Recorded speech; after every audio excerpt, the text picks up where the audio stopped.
Although most economists are generally supportive of the forces of trade, they readily admit that trade can cause dislocations and disruptions to an economy.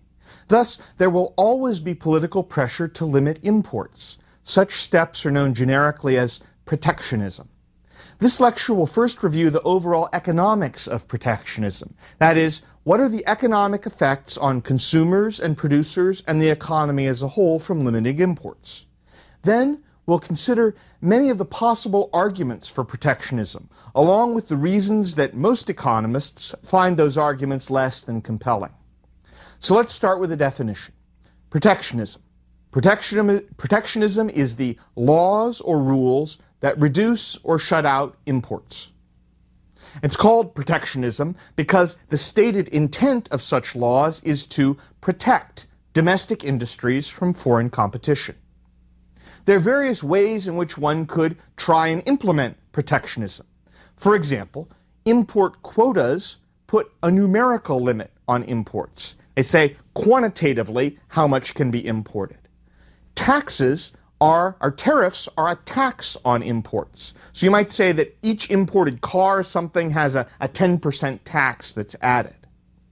Voluntary export restraints are when two countries negotiate and one country agrees to reduce its exports to the other country.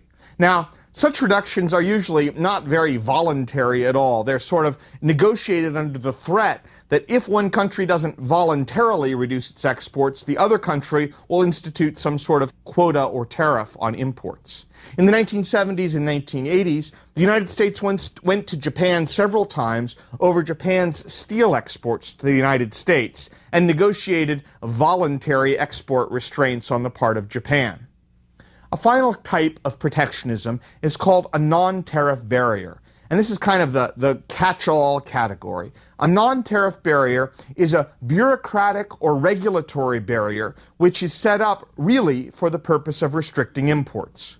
You could imagine, for example, that maybe France would set up a rule that says all imported Japanese television sets must pass through one town located somewhere in the middle of France and be inspected one at a time.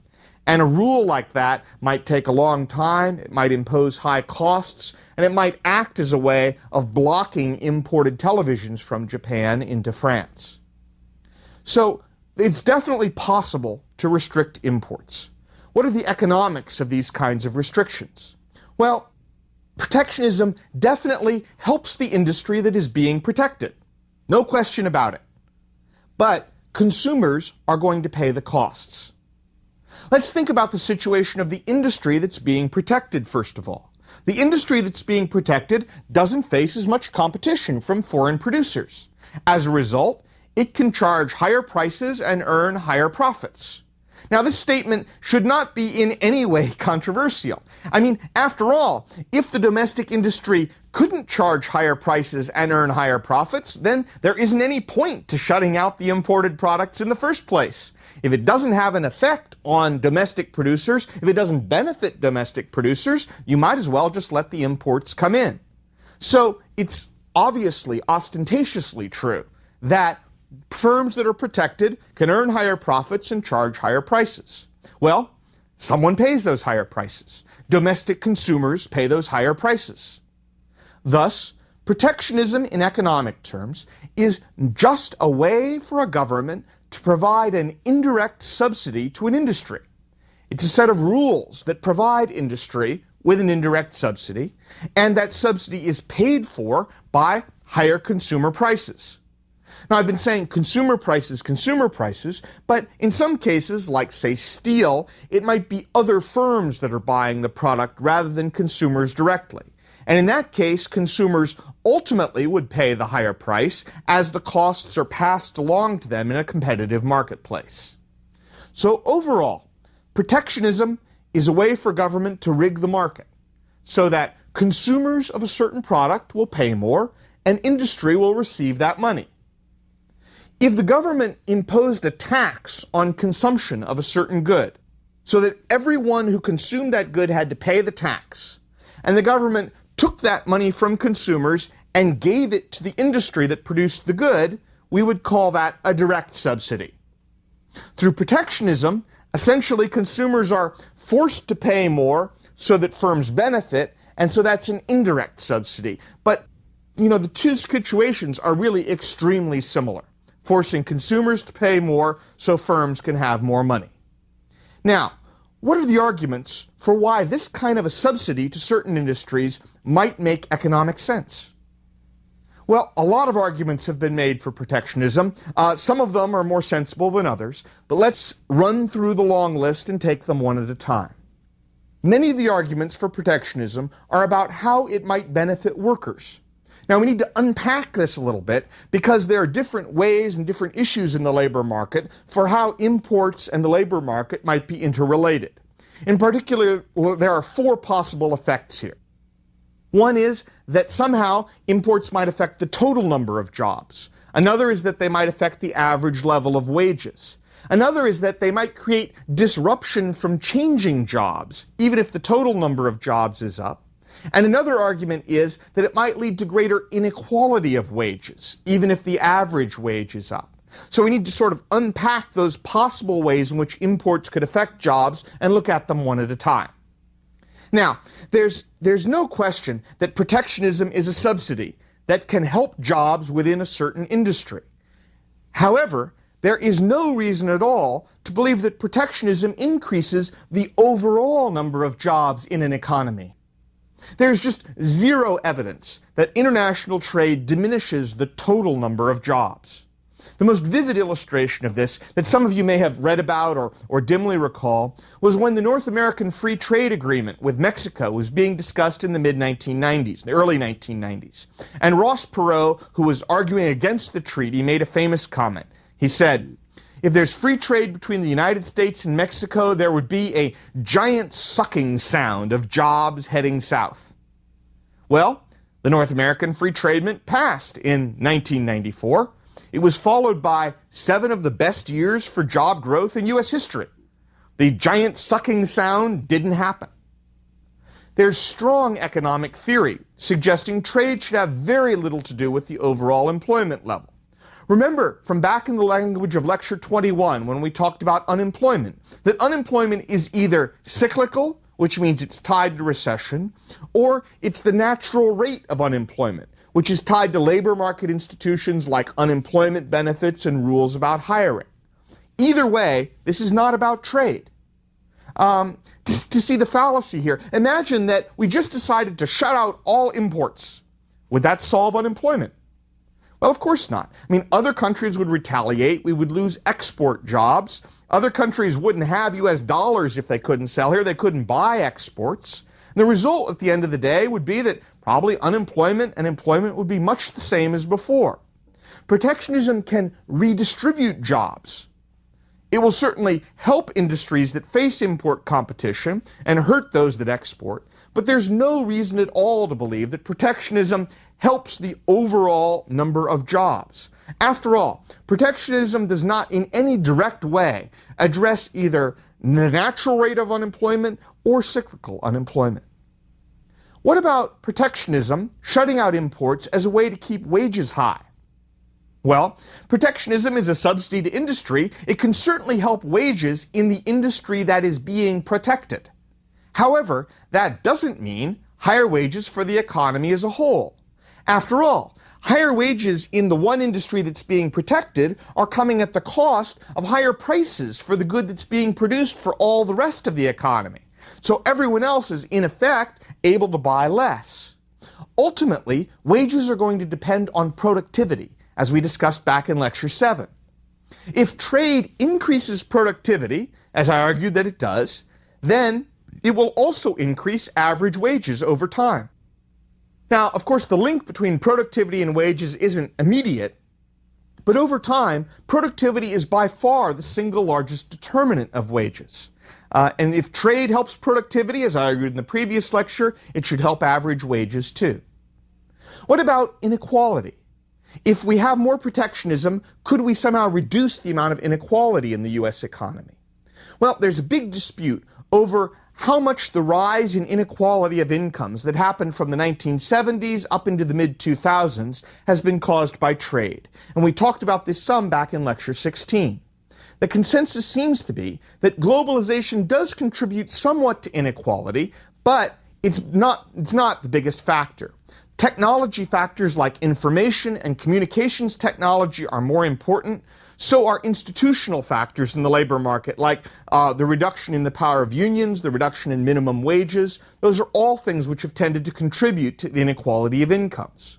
Globalization is just not the biggest compared to these. The mainstream estimate might be that globalization and more trade has caused something like 1/5 of the increase in inequality that's happened.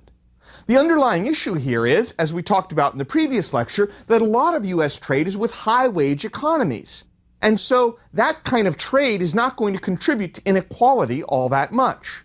Only maybe 3% of GDP or so represents imports from low-wage economies, like, say, China and India.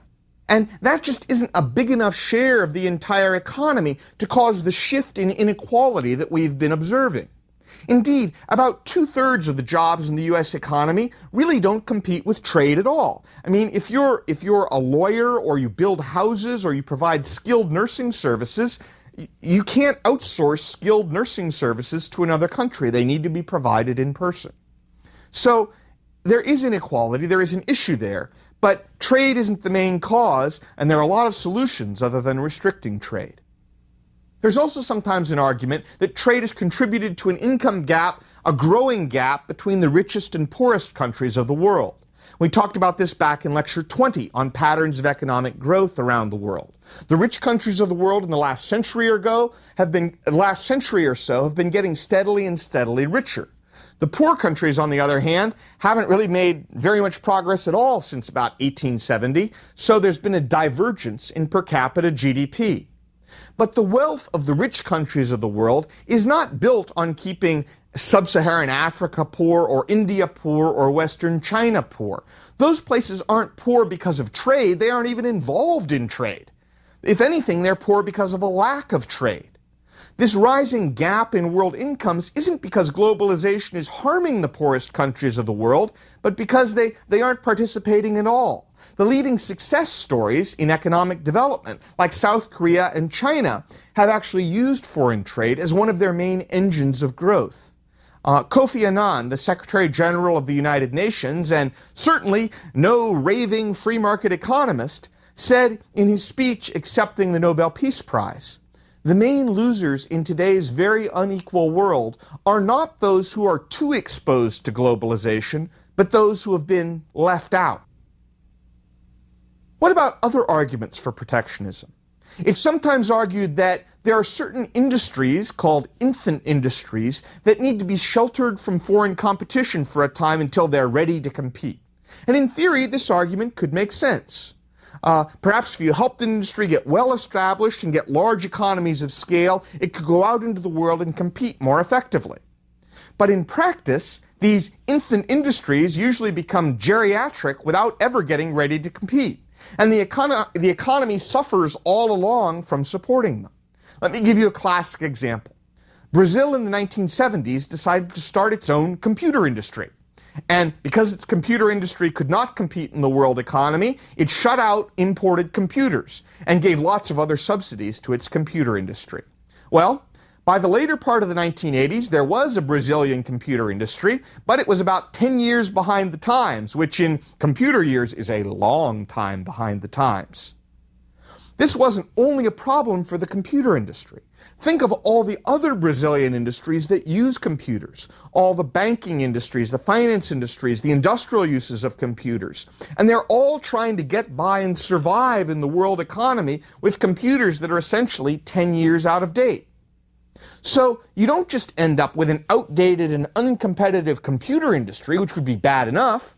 In effect, Brazil hobbled all of its other industries that would have liked to be using up-to-date computers. That's just a terrible, terrible economic policy. The best example of where infant industry policies have worked to some extent is probably South Korea. The rule there was, when they gave government subsidies to industry, was that if the industry didn't reach a certain level of international sales on a preset timeline, then all the protectionism and other government subsidies were cut off. So there was a hard edge there. And indeed, for certain industries, they did end up cutting off the subsidies.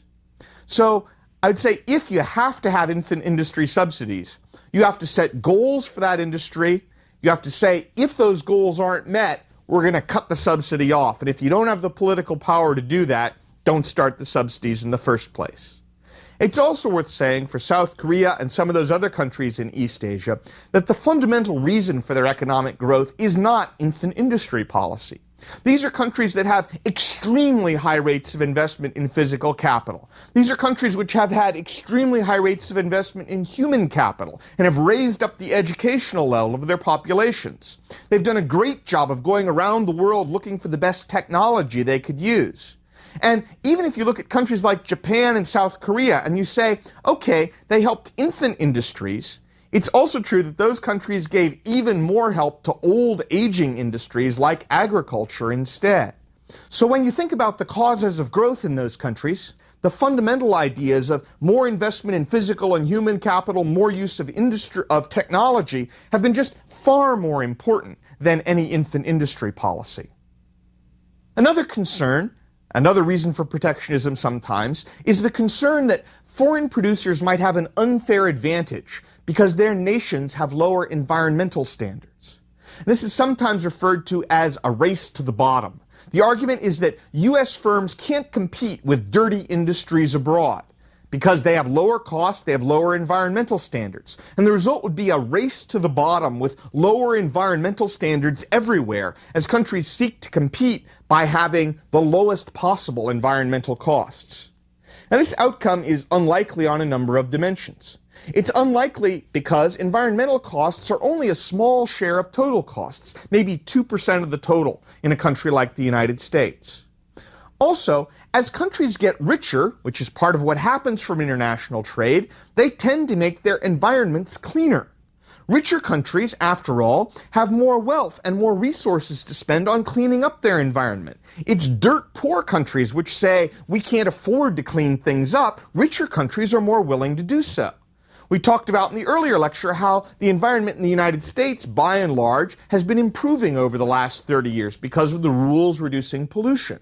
And empirically, even countries like China and Mexico have been getting cleaner air and water in the last couple of decades rather than dirtier, because as they're richer, it's more cost-effective for them to take on the job of reducing environmental pollution. In fact, multinational producers often lead the way in reducing pollution in other countries, because multinational producers bring with them the pollution control technology that was developed in Europe or in the United States, and they use that pollution control technology in the lower income countries as well. So the notion that reducing trade would clean up the environment seems deeply misguided. Another concern over international trade is the problem of predatory pricing, sometimes called dumping. The definition here is that predatory pricing or dumping is the practice of selling below cost. The idea is that you drive out the competition and then you can charge higher prices in the future. Now, this scenario has been alleged for a lot of competitors coming into the United States, like Japanese companies coming in to sell semiconductor chips or color televisions. This process is anti-competitive in the domestic market. We talked about it in the lecture on anti-competitive practices, where you can't drive out the competition and then try and take over and earn monopoly profits. Now, it's easy to find cases where foreign competitors gave U.S. firms great difficulties or even drove U.S. producers out of business. Color televisions and semiconductors give you examples. But predatory pricing isn't just about driving the domestic producer out of business. There's a second part to the story. And it is difficult or impossible to find a case where foreign firms then were able to raise prices and get monopoly profits. After all, they still had to compete with each other. For example, when Japan took a large share of the world car market and steel market, you didn't see an enormous surge of monopoly profits going to Japanese car and steel producers. Instead, there was a continued decline in their prices.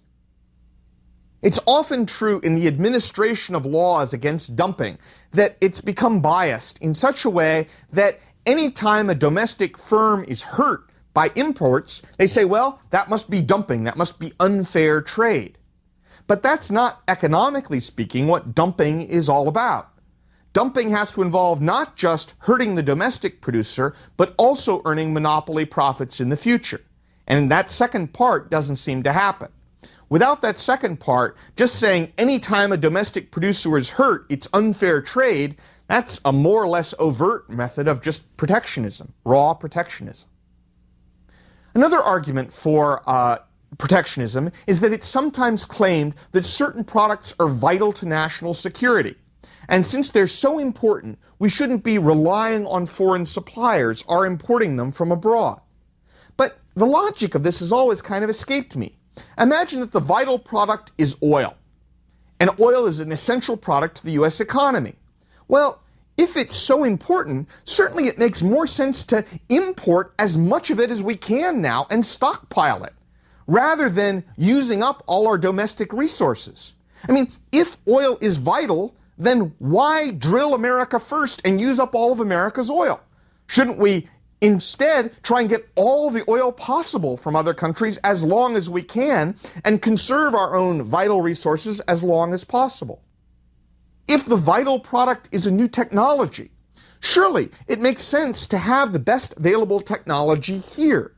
And using that technology helps us learn about it and perhaps be able to produce it in the future. It doesn't make sense to say we're going to deny U.S. soldiers the best possible technology in the world because it's not produced in the United States. You want to use it and get to know about it. Moreover, the national security excuse for restricting imports is just very, very easily abused. Let me give you the two most vivid examples of abuse of this excuse. One is, I'm going to read you some congressional testimony. This is from 1962, and at the time, there was some discussion of whether or not to have import protection to shut out imports of scissors and shears from other countries. So, this is the testimony of B.C. Dushla, and he begins by saying, Mr. Chairman and members of the Committee on Ways and Means, my name is B.C. Dushla. I am Vice President of the Acme Shear Company located in Bridgeport, Connecticut. I appear before this committee as President of the Shears, Scissors, and Manufacture Implement Manufacturers Association. Wow, huh? The only national trade association of domestic manufacturers of scissors and shears. The scissors and shears industry is a distinct industry and should not be confused with the larger industry and flatware industries. This bill could destroy industries such as ours and add to the unemployment problem. We have never requested or suggested that a complete embargo be placed on the import of scissors and shears. All that we have asked for and desire is a fair competitive opportunity, not an advantage. The workers in the domestic scissor and shear industry do not want to become wards of the state. They want to use their skills, which have taken years to develop. These workers are not interested in retraining. Over many years, they have developed a skill they are proud of and want to continue the work they are happy doing. Under the provisions of this bill, it would mean a reduction of at least 20 cents per pair at the retail level for scissors and shears now being retailed at $1 to $1.29 per pair.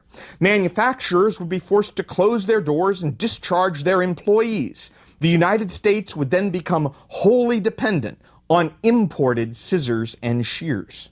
We cannot understand how it would be in the national interest to permit such a loss.